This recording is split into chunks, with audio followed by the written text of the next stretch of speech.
Ang kwento natin ngayong araw ay tungkol sa Pilipinang nurse na hindi pinalad sa kanyang naging batugan na asawa sa Amerika. Bago tayo magsimula ay huwag kalimutang mag-like at pindutin ang subscribe button at notification bell para maging updated kayo sa bago nating Tagalog True Crime Stories. Si Daisy Casalta ay isang nurse na lumaki sa bayan ng Bohol. Noong 2011 nakilala niya ang 37 years old na si Richard Magdayo-Dahan. Si Richard ay nagtatrabaho sa Amerika bilang chef sa isang casino sa Las Vegas. Nagpatayo si Richard ng resort sa Bohol kaya't noong nagbabakasyon ito sa Pilipinas ay nakilala nito si Daisy. 12 taon ang tanda ni Richard kay Daisy at meron na itong mga anak sa dating kinakasama. Kahit na ganoon pa man ay natanggap ni Daisy ang buong pagkatao ni Richard, kaya't kalaunan ay naging magkasintahan ng dalawa. Nang malaman ito ng pamilya ni Daisy, mariin ang naging pagtutol nila dito. Sa tingin nila ay masyadong matanda na si Richard para kay Daisy. Pero kahit na ganoon, ipinagpatuloy ng dalawa ang kanilang pagmamahalan.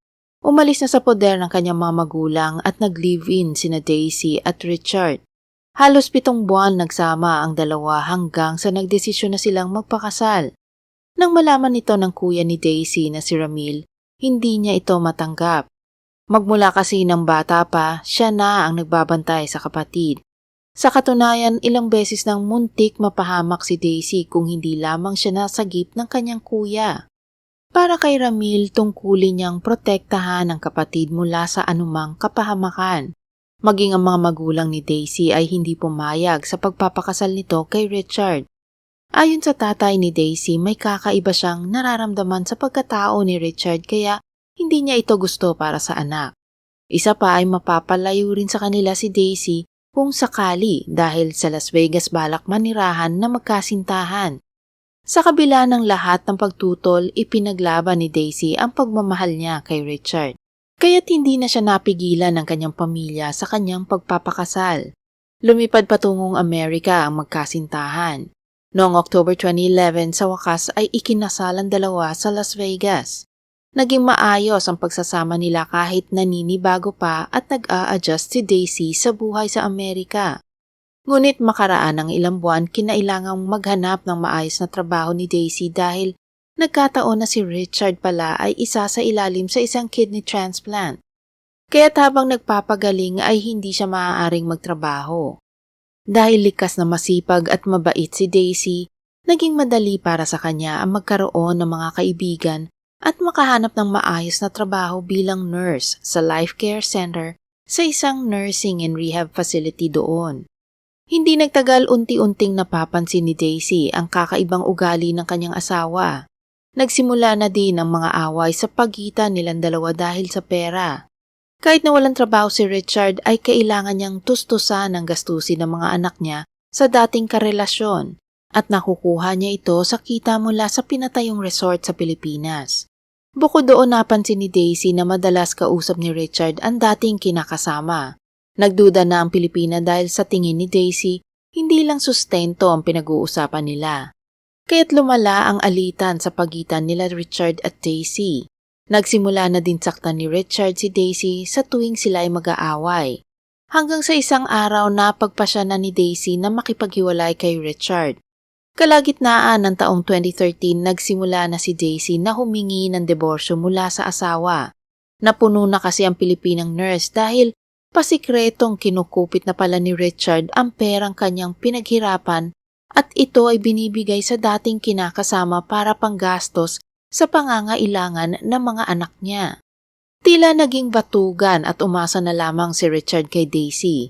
Hindi man lang siya nagkusang maghanap ng trabaho para makatulong sa panggastos nila sa araw-araw. Dahil dito ayaw pakawalan ni Richard ang asawa kasi nakakakuha siya ng pera mula dito. Ayon naman sa kuya ni Daisy na si Ramil, sa tuwing tatawag ang kapatid sa kanila, ay nagsusumbong ito at sinasabi sa kanya na sinasabunutan at sinasaktan siya ni Richard.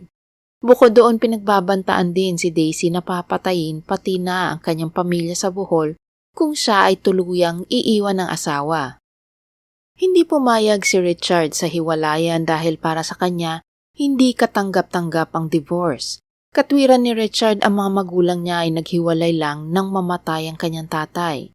Noong January 2014, naputol ang komunikasyon ni Ramil kay Daisy dahil tinamaan ang linya ng telepono sa kanilang probinsya dulot ng pananalasa ng malakas na bagyo doon. Wala tuloy silang kamalay-malay kung ano ang nangyayari kay Daisy noong panahon na iyon. Hindi nila alam na lumayas na pala si Daisy mula sa apartment na inuupahan nila ni Richard. Hindi na kasi niya matiis pa ang agresibong ugali ni Richard. Pero muli siyang sinuyo ni Richard kaya pumayag naman si Daisy na bumalik sa kanyang asawa. Akala ni Richard na kinalimutan na ni Daisy ang idea ng diborsyo dahil bumalik ito sa kanilang apartment. Ngunit matapos lamang ang ilang araw ay muling kinausap ni Daisy ang kanyang asawa tungkol sa divorce. Hindi pa rin pumayag si Richard at dito lalong nainis sa pangungulit ng asawa upang sila ay tuluyan ng maghiwalay. Kaya naman isang masamang plano ang bumuo sa kanyang isipan. Naririndi na siya sa pangungulit ng asawa tungkol sa divorce nila. Gusto na niyang patigilin at patahimikin si Daisy at mangyayari lamang ito kung mamamatay ang asawa. Noong January 10, 2014, habang nasa kusina si Daisy, hindi niya namalayang pumasok na pala si Richard at may kinuhang isang bagay. Maya-maya pa habang nakatalikod si Daisy, bigla na lang siyang inatake ni Richard ng isang patalim. Sinubukan man laban ni Daisy sa asawa subalit nanaigan lakas nito. Ilang beses pang inulit ni Richard ang pananakit kay Daisy kaya makalipas ang ilang sandali, nawala na ito ng malay. Matapos ang malagim na krimen, umakyat si Richard sa kanyang kwarto. Hindi niya alam ang gagawin at pabalik-balik na naglakad na tila nag-iisip. Maya-maya pa nagpunta siya sa banyo at nilabhan ang duguan niyang damit. Pagkatapos nito ay nagawa pang maligo ni Richard at magbihis. Pagbaba niya mula sa kwarto ay naglakad dito palabas na hindi man lang nagawang tingnan ang kalagayan ng asawa na iniwan na duguan sa kusina. Kalmadong nagmaneho si Richard papunta sa istasyon ng pulisya at pagdating doon ay naghintay ng 20 minutes para siya ay tawagin. At dito sinabing sinaksak niya ang kanyang asawa hanggang sa ito ay mamatay. Dahil dito agad na inaresto ng mga pulis si Richard. Itinuro din niya kung nasaan na si Daisy. Sinubukan pang iligtas si Daisy ng mga paramedics subalit sila ay nabigo.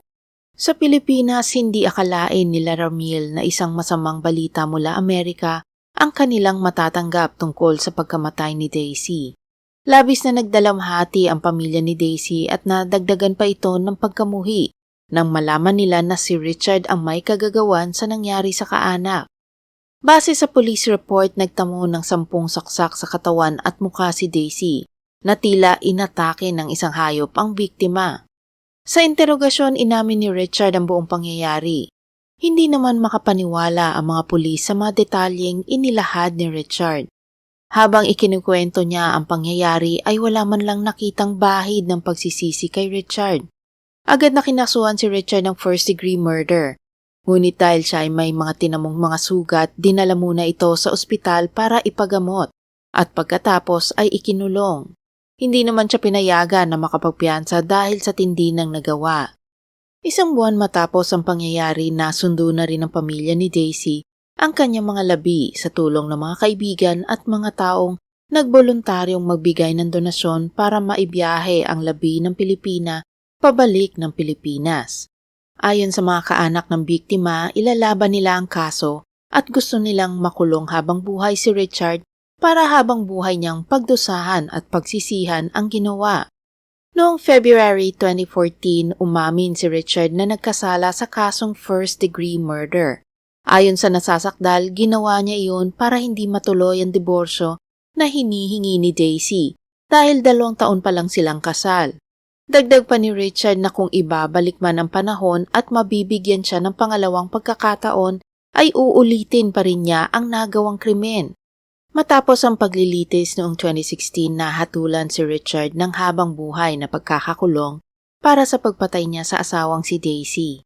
Ganoon pa man, kahit na nakamit ng pamilya ang hustisyang inaasam, ay hindi na maibabalik pa ang buhay na nasayang dahil magandang kinabukasan sana ang nakaabang sa masipag at mabait na si Daisy. Salamat sa pakikinig sa mga kwentong aking ibinahagi. Sana ito'y inyong nagustuhan at may bagong natutunan. Bago ko tapusin ang video, shoutout po Miss Jenny, Miss Amalia Canamaru, Miss Evelyn Shinonaga, Miss Lay Elobra, Miss Rosa Aloro, Miss Jezel de la Peña, Miss Felina Brown, Miss Carolyn Huntington, Miss Lizelle del Carmen, and Miss Unforgettable. God bless po sa inyo at laging alagaan ang sarili. Para sa mga bago kong manonood at hindi pa nakasubscribe, huwag kalimutang i-like ang video at pindutin ang subscribe button para matunghayan nyo ang mga true-to-life crime stories dito.